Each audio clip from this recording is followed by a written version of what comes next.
Lumos. All right, guys, we're back again this week for a second installment into Harry Potter Movie 2. And we're doing our food dinner tonight. Guess what? It's my choice tonight.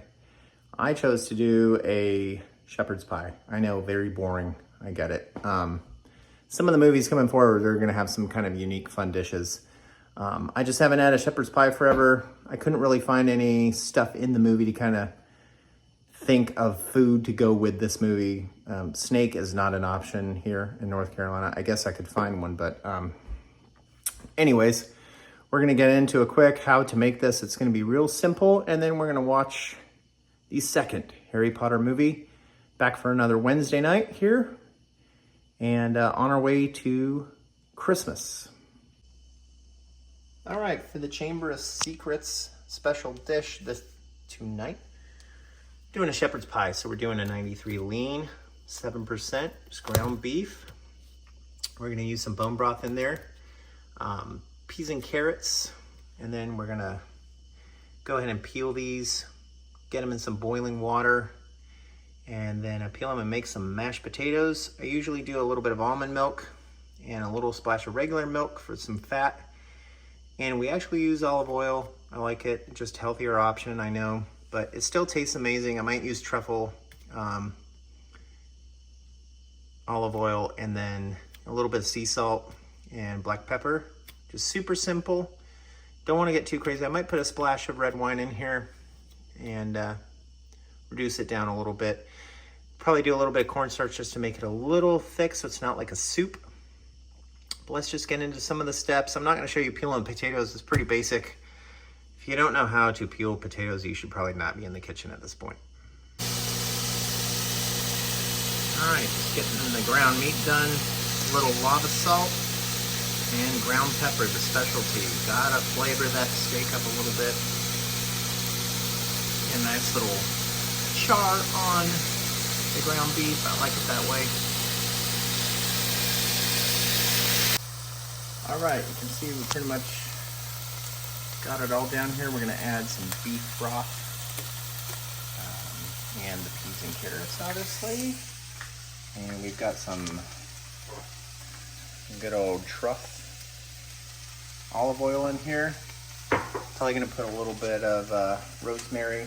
I'm just kind of making a little fancier shepherd's pot pie, just done our way with a little bit of elegance. That's the oven ready. A little bit of lava salt, just a pinch, and some black pepper, and let's get some milk in here. All right, we're just letting this kind of simmer a little bit. This is what we're drinking tonight, same one as last week. This is our go-to house wine, French Beaujolais, Maison de l'Etoile.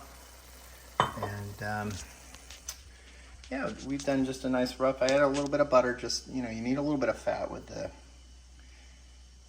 mashed potato. These are kind of rough. They're nothing, I don't whip them. I just kind of beat them kind of rough. They taste fantastic. They will look a different color because obviously I added pepper and a little bit of sea salt, and the butter was unsalted. All right, we just kind of dusted it with flour, slowly kind of work it in till you basically just soak up all the fat, and it kind of lightly binds everything. And then we put a little bit of rosemary, not too much. I don't want to overpower it. I just want that little hint of kind of rustic Italian. I know it's a British dish, but you know, I like to play with things. All right, we want to pack these down. Leave about an inch or so of room for mashed potato. I like it 50-50 or just like 60% meat, 40% mashed potato. All right, just spooning on. I like it sloppy. I like it looking rustic. Get some nice brown on here. We're gonna put it in at 400 for probably like 20 minutes max. Everything's cooked, so we just wanna kind of get a little brown on here. Looking good. All right, there you go. Shepherd's pie. Can't wait to dig in. We'll let you know how it is. And then we're gonna watch Harry Potter.